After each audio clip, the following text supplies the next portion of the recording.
Hello mga boss, good afternoon. Today is April 12, 2022, 3:12 p.m. Andito kami ngayon sa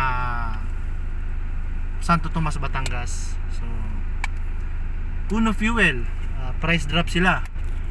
Ang diesel nila, ayan o, 62.55.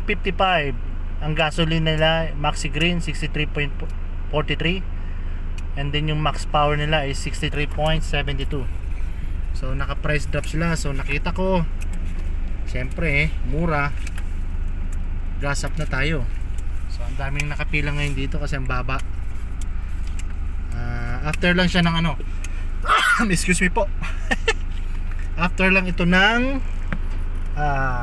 Padre Pio Shrine. After ng overpass sa unahan, mga siguro mga 2 kilometers. So Uno Fuel na. Baka yung mga gustong bumiyahe papuntang Bicol, dito na kayo sa Uno Fuel.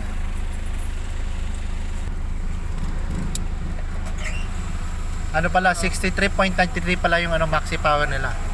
So murang-mura. Ayan ang dami nagpapa refuel dito kasi sobrang mura.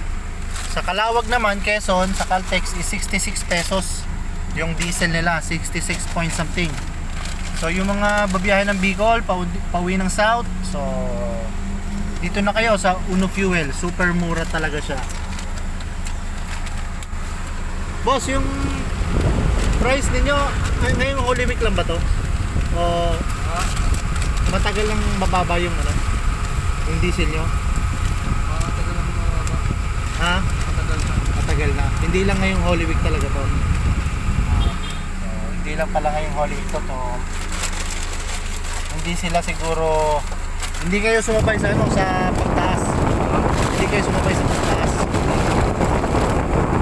So yun, hindi daw sila sumabay sa pagtaas. Ayan Uno Fuel 62.55.